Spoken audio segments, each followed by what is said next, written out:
Hello, everyone. Welcome back to Streaming Media Connect. I am your monster of ceremonies, your media cartographer, Evan Shapiro. Welcome to this really great panel on how to succeed in fast with news. Before we get to this Avengers panel of streamers, like high-level content coming here, I just want to thank our sponsors from Native Frame, and I want to play a little film that they've provided us. Go ahead and roll it, Steve.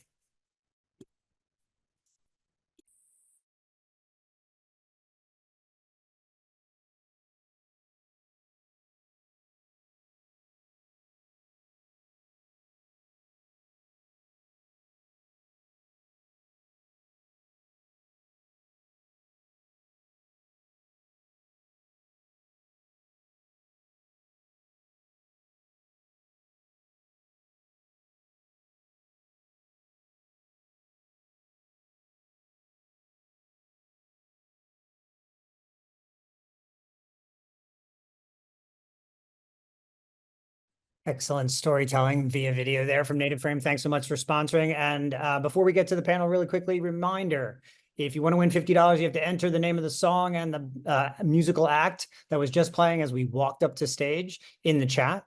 The first person who is still here at the end of the panel, who has named both correctly, will win $50 Amazon gift card. Secondarily, put your questions in the Q&A.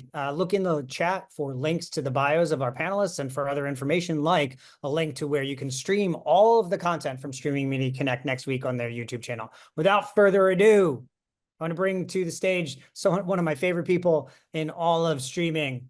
She is the owner and CEO of the Local Act Consultancy, a really great fast and OTT strategy consultancy in Europe, and the author and publisher of Streaming Made Easy, a great newsletter that comes out, I think, on a weekly basis. Marion Richet.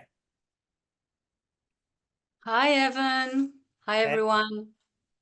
There you are. Okay. Break a leg. Good to be here. I love it. Thank you so much for the intro. I don't need to explain anything about who I am. That's fabulous. We should do that every time. Everyone, welcome. Super nice having you here. So I have indeed a fantastic lineup of people, very smart people to talk about fast and news. So let me bring everyone at a time. Christina Hartmann from Scripts. Maria Alexandra Requena, she's our news anchor, and take a look at where she's at from Canela TV. She is in the studio. That's super awesome. I'm super jealous. This is my son's dream. Welcome to Travis Winkler. And last but not least, Michael Nagel. Hi, everyone. Super nice to have you here. Welcome, welcome. So very quickly, state your name, what you've been doing at your respective companies, and then we'll get started. Christina, I'm going to start with you. Sure. Thanks so much, Marion. Hi, I'm Christina Hartman. I oversee Scripps News, which is the national network of the EW Scripps company. We are, I think, fairly unique in the streaming space in that it's where our linear efforts started back in 2014. At last check, Scripps News was, according to the last Life in the Fast Lane report, among the most distributed networks in all of free ad-supported streaming TV. Really happy to be here. Awesome. Fantastic. Travis, you're up. Hello, Travis Winkler, General Manager of Video and Audio at Bloomberg Media. Been with Bloomberg 5.5 years. Hopefully most folks are familiar with us, but we are right in the mix of business and finance news globally. Got 2,700 journalists and analysts across the globe, and looking forward to speaking with everybody on the panel today. Nice. Michael, you're up. Hello, everyone. Mike Nagel. I've been in the business for a lot of years, the last several with Gannett USA Today, with Invincible Entertainment. Also spent some time at Bloomberg myself, also at Playboy TV. And really, it's a pleasure to be working with this panel and with you, Marion. Awesome. Maria? Hi, my name is Maria Alejandra Requena. I was born in Venezuela. I've been living in the United States for 14 years now. And I will say my English is like Celia Cruz, this famous Cuban singer, used to say. My English is not very good looking, but I'll try my best. I used to work For TV, well, I was in the industry for 25 years. I used to work for CNN in Espanol for 10 years.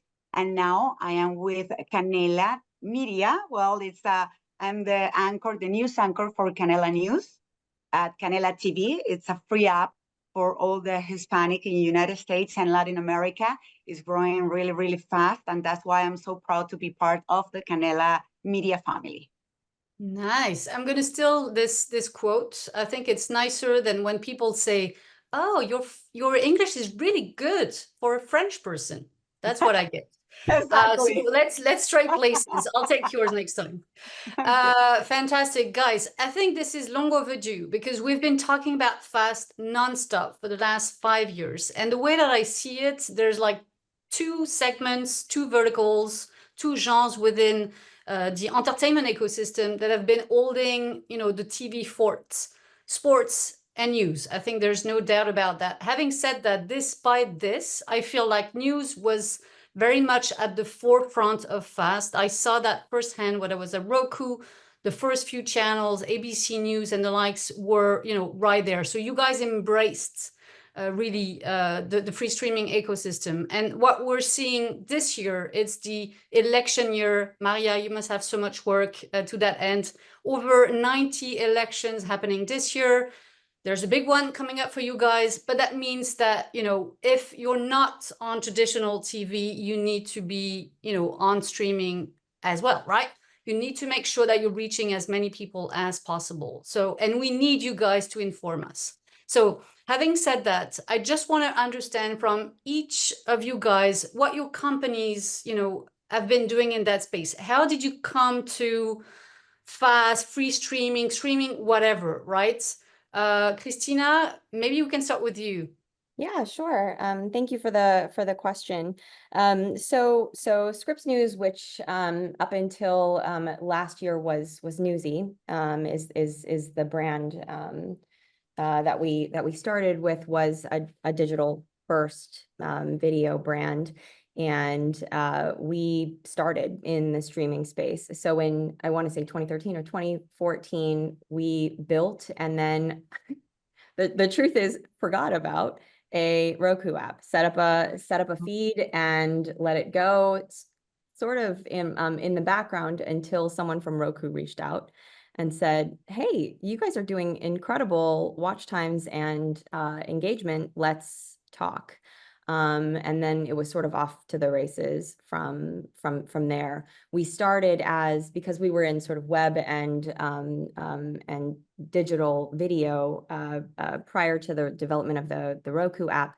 The programming strategy was what it was for a lot of folks in the early days, which was a wheel of clips. But it really, it's where we started. Today, it's live programming from 6 a.m. until 10 p.m. And so that evolution and investment has only grown, but streaming is really where we started. Awesome. I love that. Travis, we've spoken a number of times, right? You guys were amongst the first brand to get into fast as well. You have a similar story. Is it as good as the one from Christina? Because I have to say, doing an app, just kind of out of it, and then having the platform say, "Ooh, this is good. I want more of that." That's pretty special. Yeah, so somewhat similar, maybe a little bit of a different journey, and we'll see if my story is as good as Christina's overall, if I'm as good as a storyteller in general. But back in 2019, which is when I joined Bloomberg, the state of our kind of streaming video business was similarly centered on kind of the owned and operated apps. We were on a bunch of the major connected TV operating systems already, kind of usual suspects: Apple TV, Roku, Fire TV, Google TV, etc.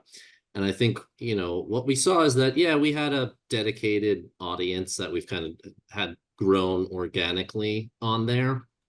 But we had a kind of hypothesis or thesis that, hey, rather than try and engage heavily on building this kind of direct to consumer audience, which was going to be super expensive, both from just a product and technology standpoint, but also from a user acquisition standpoint. It made more sense to try and distribute our content onto services that were beginning to aggregate these really big audiences, kind of across the board. And that's where we saw the biggest opportunity for us overall. FAST was kind of just starting to take off around 2019. I think Viacom, CBS, I guess maybe they hadn't even combined yet, had purchased Pluto TV. Fox had bought Tubi about a year later.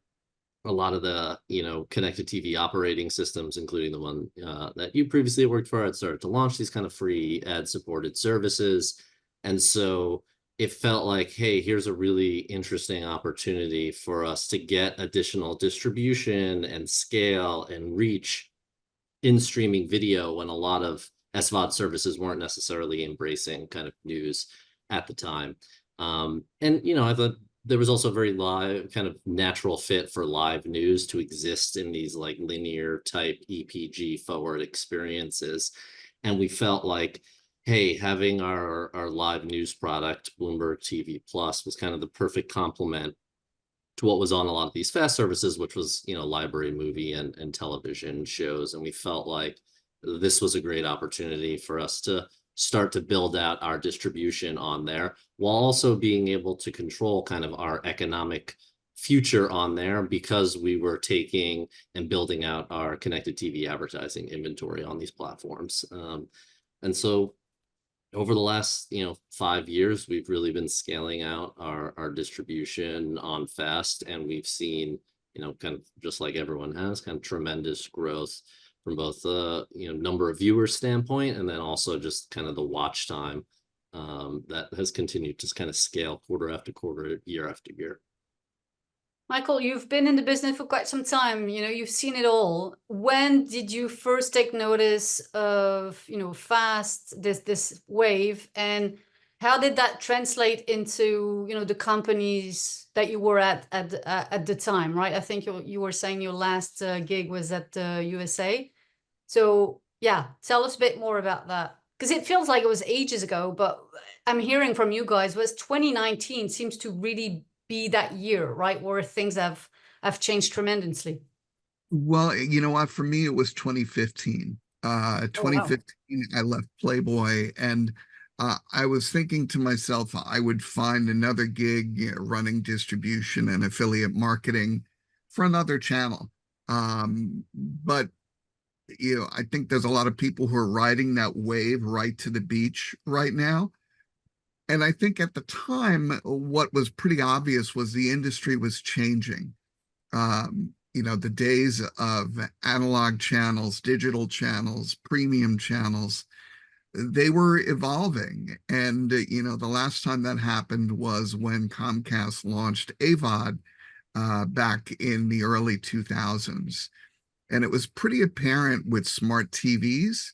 At the time, building an app was somewhat affordable. It was an easy way to get more content out there and capture more eyeballs.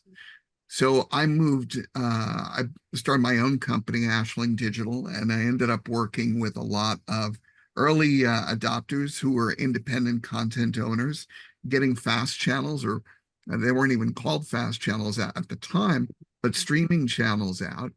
And then as that evolved, to Travis's point, getting more FAST platforms out into the marketplace, there was a wealth of companies looking for content. But I think Christina made a really important point. This isn't Spotify.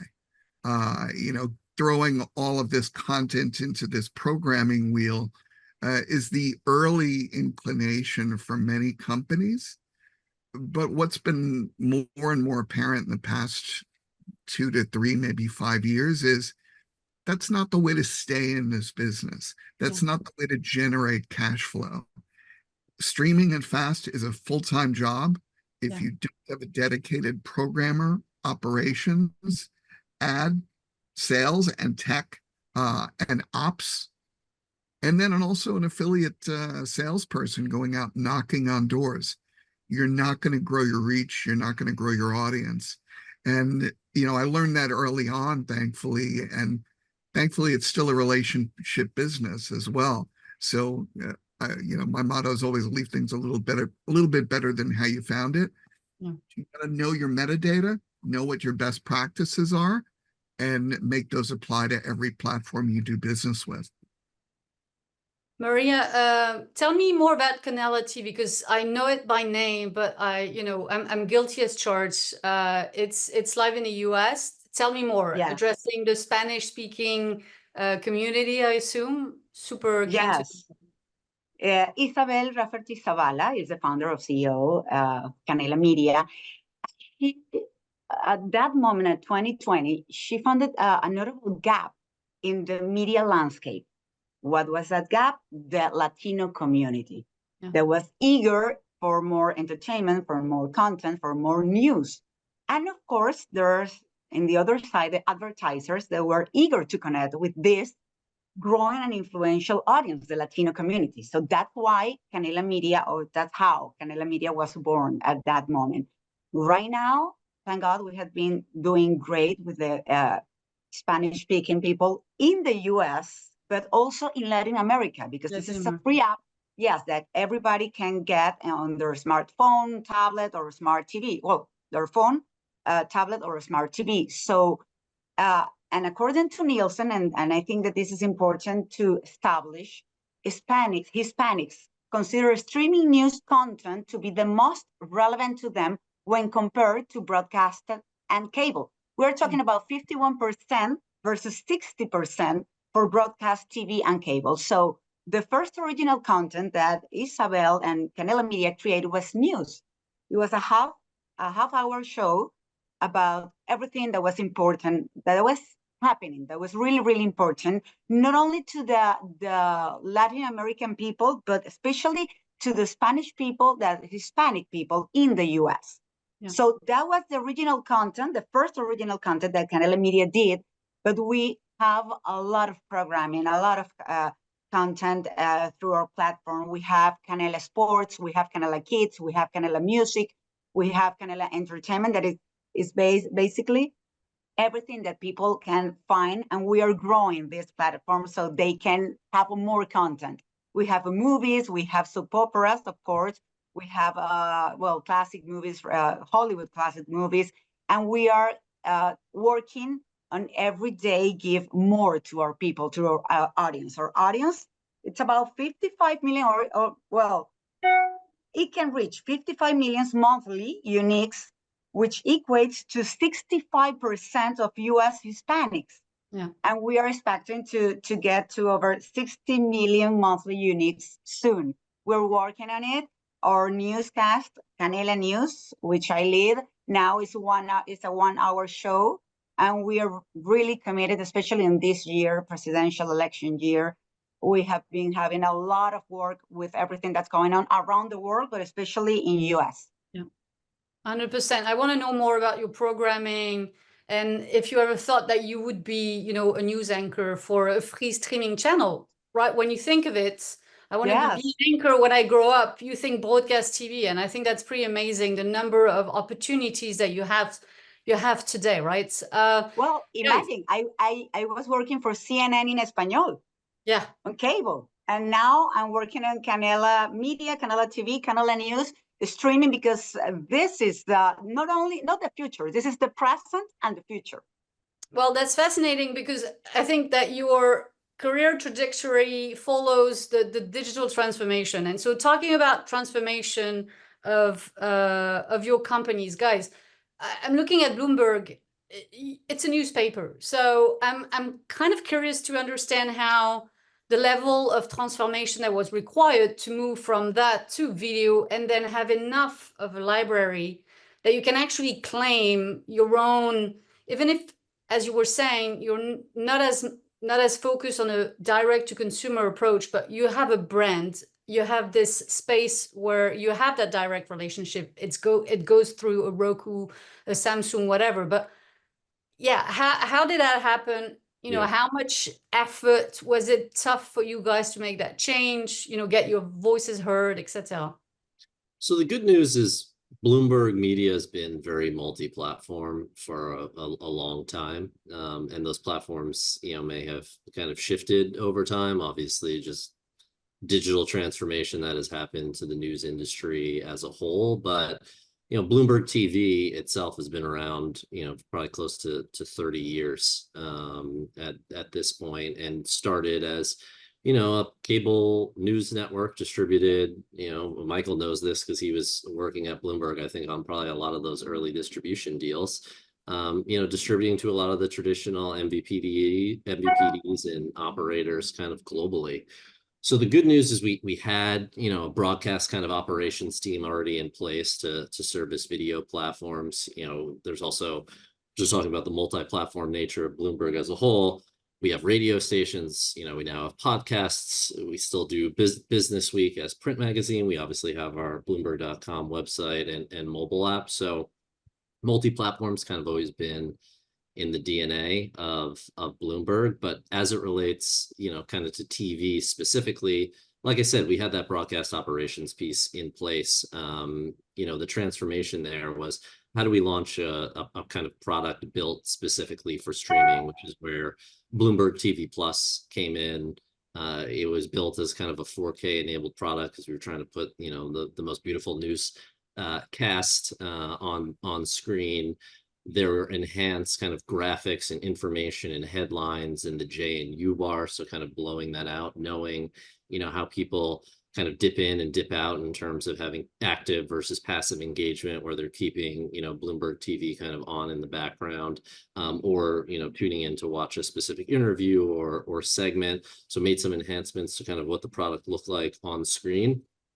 I think the biggest change was really on the ad sales side. So, when I talk about multi-platform, a lot of the focus kind of historically was really on, okay, we sell a lot of linear TV advertising. We had sold a little bit of social video through a relationship with kind of Twitter back in the day around a couple of our brands. But still, it was kind of a primarily display advertising led business, like kind of most news publishers with a website and a mobile app. So it really required a lot of change in terms of just like training of the sales team and understanding how we were positioning all of this new streaming CTV video inventory that we were generating, and then what's the kind of go-to-market strategy for that? How are we packaging it up? How are we selling it? I think Michael had mentioned some of the things that you need to put into place around an ad tech stack, which, again, was primarily geared towards video on our website or some video on a, owned and operated platform. So there are a lot of new muscles there, but I think the good news, I feel very fortunate being at a place like Bloomberg, we had a lot of the kind of infrastructure already in place, and it was about building on top of that and how do we enhance some of that. So I feel like to a certain extent we had maybe a little bit of a head start versus some of the other, news organizations out there. And the benefit of that is you build off of that. The not so easy thing is just you get general resistance because things were done in a certain way in the past, and you have to get, past some of those internal challenges. But we've been able to do that. Yeah, you say you're lucky, but I would say that, the management was, visionary, right? In making sure that you had that, multi-platform strategy from the get-go. Then it's more a matter of then every time there's a new territory to conquer. I'll go back to that a bit later. I want to hear about the others, but I just putting that in, in your mind a little is, how do you make the two worlds, live together, right? Because if you started in the cable business, potentially that means, carriage fees, and it's a different world out there in free streaming. How do you make sure that you cater to both ecosystem, without cannibalizing one another in terms of revenues, etc.? But maybe a bit more on that later. Michael, do you want to tell us a bit more about how you saw and took part in that transformation within either USA or your previous experiences with Ashling Digital? Sure. I think Marion, you really bring up an extraordinarily important issue. for, in the waning days of digital cable, the question of bandwidth came up again. We don't have the channel space. Moving from analog to digital originally was supposed to bring infinite space for channels and choice. But then media consolidation, of course, 6 companies owned all 2,000 channels essentially in the digital universe. And I think what consumers want is they want choice. What Travis mentioned about the ability to Bloomberg's, at least during my time at Bloomberg, it sounds from what Travis indicated is very, very similar. It's not a streaming company. It's not a radio company. It's a financial news and information company. Once they figure out there's a new pathway to deliver that to the audience, it's not a question of if, but of when and how. And I think for many companies who are making that evolution, it's very, very important to first determine what resources do we have internally, both content and human in nature. And then, what contractually are we permitted to do? Are we bound by MFN clauses? Do we have the bandwidth?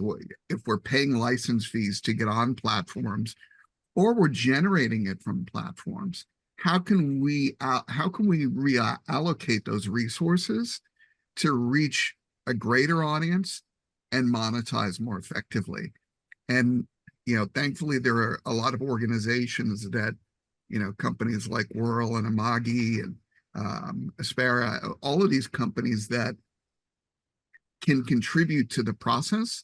I think it's up to the individual content owners to really determine which ones they have in-house, which ones they need to pursue or license, and then keeping them in a corral, controlling them so that your own brand doesn't get away from your control. Christina, correct me if I'm wrong, but the channel you operate, it's an OTA over-the-air channel and a digital or a streaming channel, correct? Yes.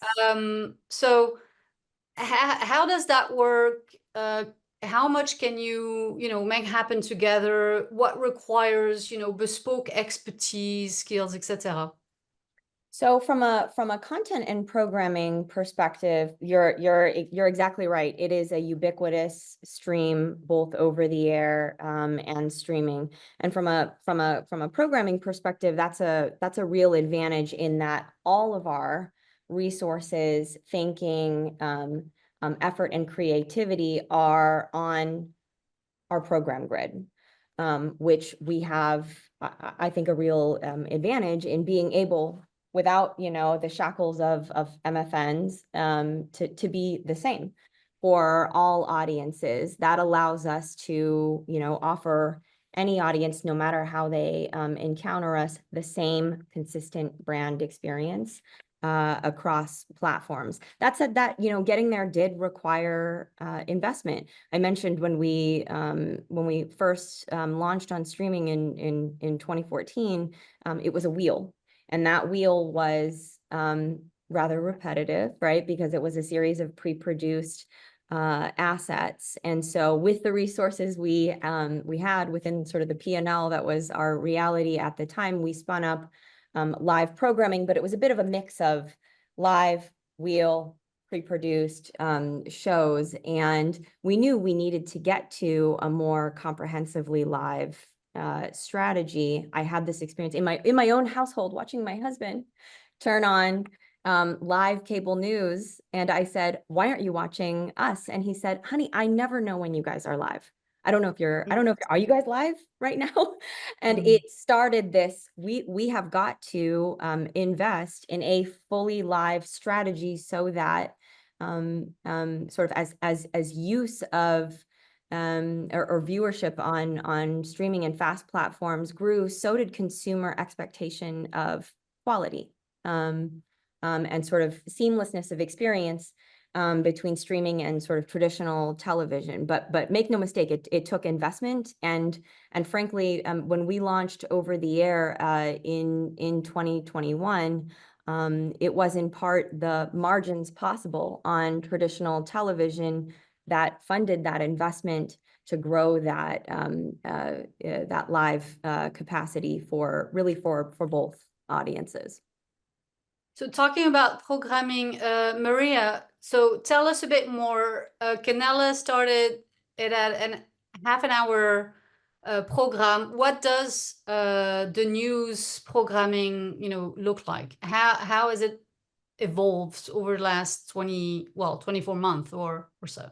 Well, Canela started as a free app with a lot of content, different content from the Hispanic community in US and Latin America. But they did as original content, the first one was Canela News for half an hour. Now they have Secretos de Villanas, and they're gonna premiere their third season soon. It's like something like Villain's Secrets. And Okay. it has been very successful. We are also launching a show. It's a kind of a magazine show that's called Café con Canelas, coffee with cinnamon. That's the translation. But Canela News, and we have other original contents, but Canela News recently, like a month ago, started to be 1 hour show every day. And we're very conscious that people today, our audience, doesn't look for news in just one cable news or a show or a TV show. They go on their phones, on their computer, and they try to look for more news or to more sources. So our cornerstone in Canela News is to be, as truthful as we can, is to be able to confirm that important information that their audience need. We need to have credibility, and we work very hard on that. And I think that's the success that we have been looking right now in Canela News. We are being not only have correspondent in the United States, across the United States, but also in Europe, in Latin America, and different countries where the news are happening. So we are able to confirm that news as it's happening. So that gives us that credibility that we really need in order to reach more people, more audience. And thank God we are growing in Canela News and as well as Canela TV, Canela Media, because of that, because people think, in my case, when I lead this Canela News, this news show, and I try to be this person, the person that asks the tough question to politicians, but also the person that can be, maybe they can sense what people at home want to know, want to ask. Because I'm a mom, I'm a woman, I'm an immigrant living in the US, I'm a working person, I'm a person that works really, really hard. So I know the things that are happening in our community. I believe that every one of us can relate when someone says that, for example, unemployment has been going down, when we really see among ourselves and some friends that are looking for jobs. So I know that the economy is tough, even though the government of any country says that it's better, that the economy is getting better. So I try to have that sense of the people that are watching so they can connect better. But especially we want to be truthful and try to do our best job so they can relate and they know that they can find us anytime here in their phone. And it's a free app. They don't have to pay anything to watch all this programming that Canela TV has. So I'm really happy to be part of this and to contribute. We have different segments in Canela News.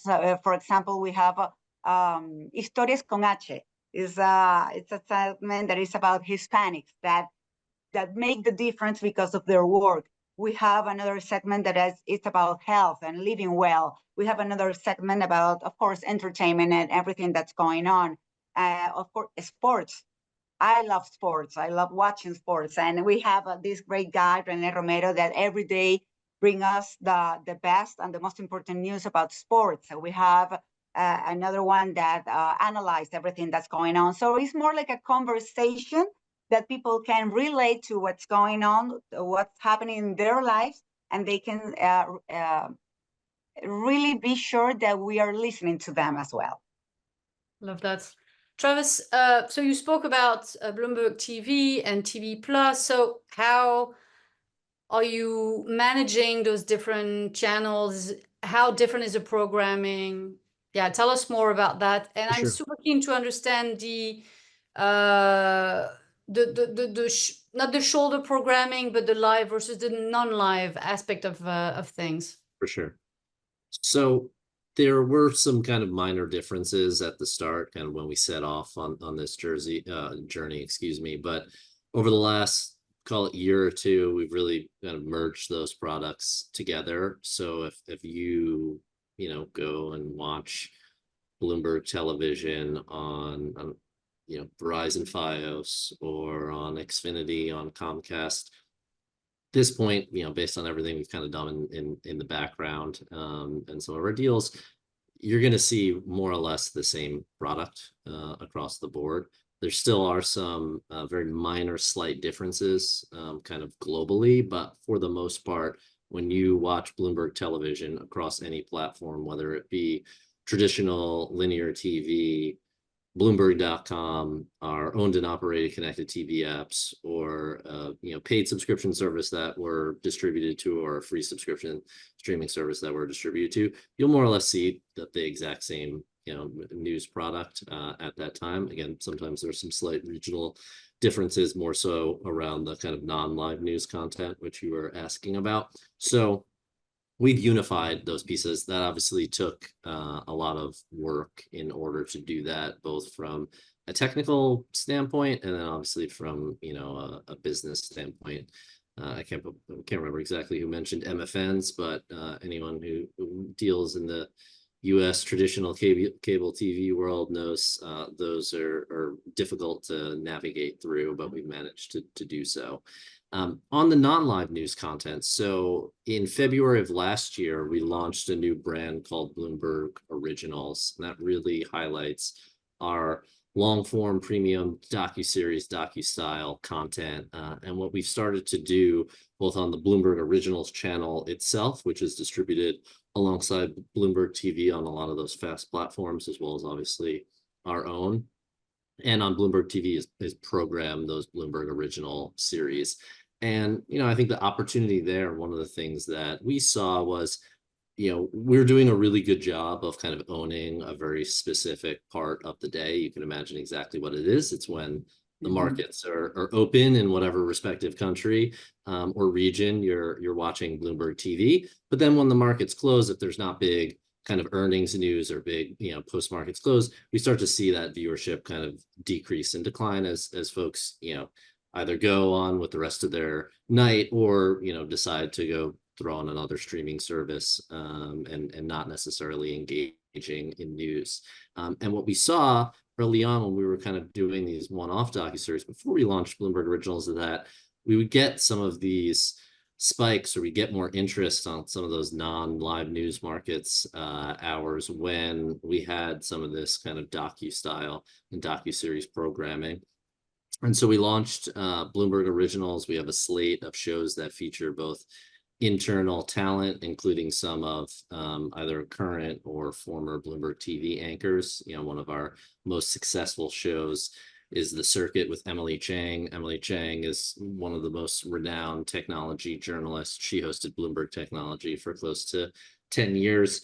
I don't know if there's any Silicon Valley fans from the HBO show that used to be on a long time ago, but she's featured kind of very prominently throughout a number of different episodes where they're interviewing the guys from Pied Piper. I'm forgetting what the character's the puking incident. Exactly. There you go. So you remember exactly. I rewatched it this winter. I can relate. Yeah. So, Emily's very well known in Silicon Valley and the technology industry. And, last year we launched the first season of The Circuit. The second season of The Circuit has done extraordinarily well. The most recent episode was an interview with Mark Zuckerberg. Some of his comments that he made about the Trump assassination attempt went viral. There's a whole host of other kind of amazing interviews that she's done with the CEOs of Google, of YouTube, Jamie Dimon, CEO of JP Morgan. And so we're doing, more type of programming like that. But then on the other hand, we have, a show with Nikolai Coster-Waldau called An Optimist's Guide to the Planet. Nikolai famously played, I'll reference yet another HBO show, Game of Thrones. He played Jaime Lannister on that series. And so we did a show with him that's what I almost call like a business adventure / climate show that's also done extremely well for us. And so, it enables us to reach kind of a broader audience while also potentially capturing and moving over some of the viewers and viewership that we already have for Bloomberg TV into this other programming. And we think there's a real sweet spot for kind of this intelligent docuseries, docu-style programming that we're doing. And it's a real natural fit for the brand overall. So is free streaming a must launch for any news organization? I say absolutely. Even today, like, because 5 years ago, yeah, still virgin territory, the first movers, I'm sure, and a lot of you guys were first movers. You were able to really, take a spot on the EPG, on all of those platforms, and build the capabilities and move from that wheel to, amazing original programming and having a fantastic news anchor and etc. Is it still the case today? Is this still worth it, or is it hard? What has changed? Yeah, I mean, I'll chime in quickly and then I'll stop talking, I promise. What I would say is, yes, there's absolutely an audience there to capture. I think what you have to be clear on, though, is like, what specific news audience are you going after? So for Bloomberg, we are trying to reach, business leaders, and those are the folks that we're going after. If you're, a more general news consumer as a whole, there might be things, types of programs and news that we're delivering, but that's not necessarily like the core Bloomberg audience for someone like us. And I'd say there's a lot of competition, not just on FAST, but just across the entire news ecosystem for just a general news consumer. So I think you have to be super clear about who you're going after, who that audience is. Maria's talked a lot about Canela, like they have a very specific audience that they're going after that's probably super underserved by the existing, partners out there. And so that makes a ton of sense. And obviously I'll let other folks talk, but local news makes a ton of sense too. Michael, do you want to chime in? Yeah, well, I think Maria made a valid point. They have a defined audience, and then what they're doing is evolving what they're putting on air based on what they've learned about their audience. When I got to USA Today, there are a couple of things that popped out at me immediately. We had nothing on air about health and wellness. We had very few female on-air hosts, and there were little to no people of color hosting programs or in content that we were featuring on air. Those are easy fixes to make once you identify what you're lacking in your content mix, or once you've defined who your audience is. And I go back to what Christina said about having an app. You look up, you build an app and it has little traffic, but then you look again and suddenly it's kind of like when you walk into a nightclub. The dance floor is empty when you get there initially, but then as it starts to fill up, you realize, oh, there's music playing, and you start to have to pay attention.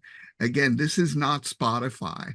I think it's very important for every news and media company to get into the streaming game, but not if you're looking to just put stuff on a shelf, like in your medicine chest, and save it for a rainy day. This is a 24-hour-a-day, 365-day-a-year job.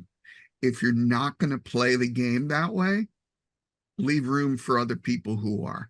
That's if you can even get in. I mean, at this point, I mean, to your overall question, Marion, which was, is it still worth it? Yes. Although this is a biased group to yeah, for sure. But I will say that's if you can even get in at this stage. We're hearing from brands looking for advice, who are facing the prospect of getting kicked off certain platforms because there will be a reckoning. I mean, if you look at Samsung TV Plus today, hundreds of live channels, thousands of on-demand news and entertainment options. The wheat will be separated from the chaff, and getting on in and of itself is harder now. It is a crowded space. So you've got to, as both, Mike and Travis said, know who your audience is, and what your underserved angle is, whether that's sort of demographic or psychographic, and then come to play. And know what you can control. I mean, the one thing we can't control navigation. That's up to the platforms. And of course, the news performance at USA Today skyrocketed within 12, 18 months after I joined. But what happened since then? A great deal of broadcast networks pushed local news onto streaming platforms. And when you go from 10 news channels to 110 news channels, what happens to your share shift? Your viewership's going to be down. So the crowded dance floor, eventually, the same analogy, if I can't find space on the floor to dance, I'm going to get pushed off. Just know that, again, you have to market, you have to draw attention to your channel, because eventually, as everybody gets into the streaming business, you can't get eyeballs if you can't pour gasoline over your head and strike a match. And Well, I that's think why earlier, social media is so important. Absolutely. Because of that, because they put you on the map and you can reach other audience. So that's very, very important to have in mind all the time when you are working for, or in this case, news streaming platform. You have to use social media. And so talking about the platforms, how much effort and care do they put to that genre? What we've started seeing over the last few months, I'm thinking of Samsung in the US, you have a kids section and you have a music section. Is there a news section in the works? And how much visibility are they bringing to you guys? How open are they to collaborate with new formats? Like I was watching a Dutch news channel the other day, and you had a QR code popping up at the bottom, and that took me to actually the website of the newspaper to read a more detailed article on a specific topic. So yeah, what's going on with these guys? Are they solid partnership where you think there's a lot to grow on and innovate? I think Mike said earlier that a lot of them have news sections, but they may, again, they're very, very crowded. Maybe a mosaic format where you get to navigate through tiles might be a little bit easier to give people more flexibility to find what they're looking for. Yeah, because the section, the music and kids on Samsung, it's more of a mini ecosystem. It's less just the EPG section that is dedicated to the genre. It feels that they're putting an extra level of care to bring people in that. I would hope the same for news. But Christina, sorry. Oh, I was just going to say, I mean, Mike said earlier that it's still a relationship business, and it's really true. I think brands looking to succeed on FAST and streaming have to view the platforms as partners, and that means developing relationships with their programming teams and making sure they know what is exclusive, what your tentpole programming is as far in advance as possible, and that's pitching, checking in, which is an investment of both time and resources, but a very worthy one. Yeah. Loving this. So we have one question. I want to see more questions. I'm sure there's more questions. I'm going to go with the first one. That is, how do you see yourselves as part of a move toward bundling and or value-driven price tiers? Is fast an expectation of core users or just something because sensitive customers tolerate? Yeah. Anyone wants to take that? Essentially, is fast a fad, right? And it's here, but with SVOD going, you know, with ad-supported tiers, yeah, these are numbers, I would say that's how I understand that question. I'll keep my comment short. If it's possible for an Irishman to be short on anything. Fast is a necessary animal. You know why? Because otherwise, guess which way your bill is going? Up, up. Yeah, yeah. So anyone who's not looking for fast channels will live to regret their choices. And that's why everyone's launching ad-supported tiers now. Because you know what customers love commercials? Customers don't have to pay $150 a month just to watch an array of content. I have another question in the webinar chat. If you guys want to move your question to the Q&A, even better, because I can only see the last one, but it is how to engage millennials. So I would say that first question is, aside from Maria, who really spoke to the audience, the specific audiences that she has, and Travis, but what are you seeing, Christina? I think that's a good example, especially with the rebrand. Who's watching? Are you seeing the same people on OTA and fast? You know, what do you do to cater to, if the feed is the same, what can you do to make sure that you're attracting, you know, newer audiences, a bigger audience, a specific segment, the millennials, etc.? So I would say that our psychographic target is the same across broadcast and streaming audiences, in that, you know, we are targeting audiences that are genuinely curious and hungry for fair, independent news coverage. But demographically, very different between broadcast and streaming. Streaming is younger. Streaming is wealthier than sort of the median broadcast audience, at least for us. But I think streaming in general is not, the wonderful thing about it is it's not an old viewers platform or a young viewers platform. It's an everybody platform. And I think the millennial play to the question the audience member posed is social, is off platform. So actually someone just asked that, right? So what do you think about younger generation getting their news from independent sources on social media? In every market, you have a YouTuber who specifically launched to target younger generation, to inform and give the latest news, etc. What do you guys do specifically in your programming, or, you know, off platform, to make sure that these guys come to you, Travis? Yeah, so I mean, social video and YouTube, I almost put YouTube in its kind of own bucket because For it's sure. so Yeah. large of a platform, and it's the ultimate kind of free ad supported platform. Obviously, you can pay for a subscription to get rid of the ads. But that's been a big piece of kind of our overall digital video strategy for a number of years. We have two kind of marquee accounts on YouTube, one for Bloomberg Television, one for Bloomberg Originals. They both have millions of subscribers. You know, unsurprisingly, we see the audience on there is obviously, you know, quite a bit younger than the folks who are watching Bloomberg Television, let's say, just on linear TV.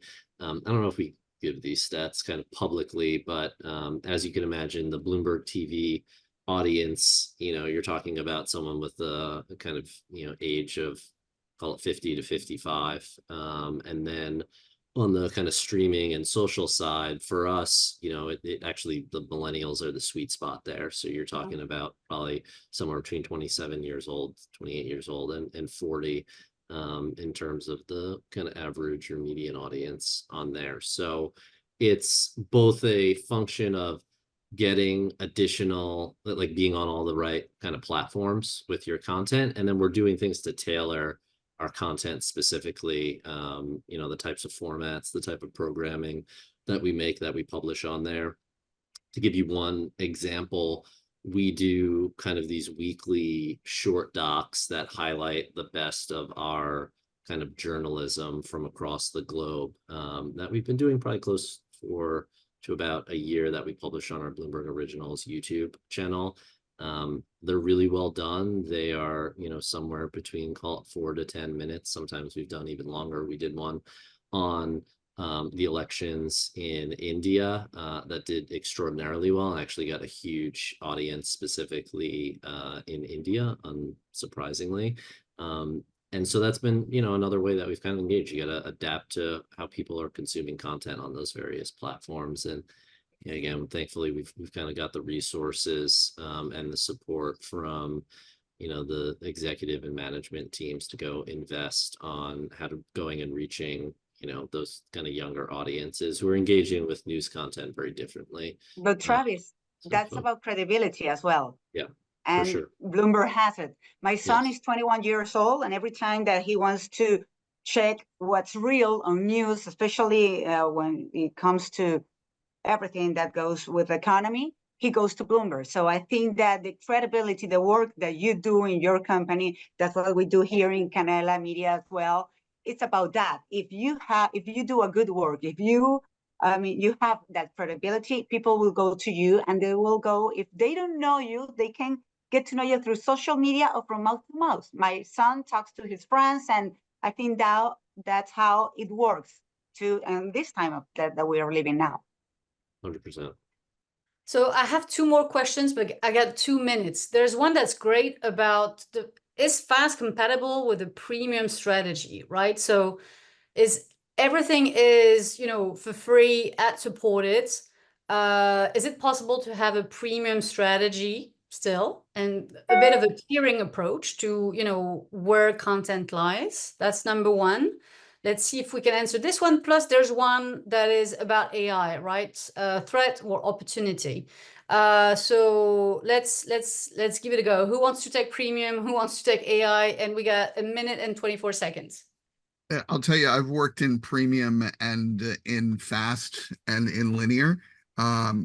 Fast is essentially, it's the sample section when you go to Costco or Sam's or BJ's. If you want someone to buy something there in a big box store, nobody wants to make that big an investment on something that's a new product. So you give them a taste, you give them a sampler. That's the whole purpose of fast. It's to give someone a bite-sized entertainment experience that's an invitation to a bigger party. And hopefully that customer also buys something in the premium section. Love that. Who wants to take AI?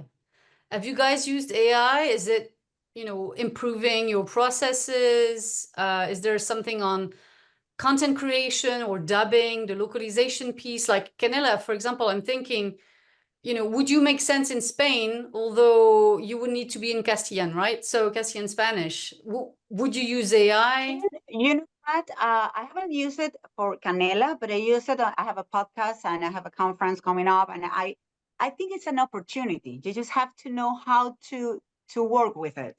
I know that it's hard because some people think that AI is here to steal our jobs, or to take the place of a human. But I think that if we have that sensibility that it's unique to all human beings, and that creativity, if we work hand by hand, side by side with the AI, we can make great things. I don't think that it's we have to be scared of it. I think that we have to prepare and work with it so we can make greater content. Awesome. Okay, that's our cue, especially because Maria, you have your broadcast. I have to work, yes. Okay. Yes. Don't break the news. Yeah, exactly. I guess go break the news, but Yeah. Yes. anyway, Thank you. thank you. That was great content, as I knew it would be. It's a great panel. If you want more on AI, I'm actually going to be participating in a live debate on whether or not AI is in a bubble this Thursday as part of Streaming Media Connect. I'm going up against Peter Sathi and a bunch of other That's big. great. And just as a tee up, the prompt is AI in a bubble or not? And I am pro bubble. It is in a bubble.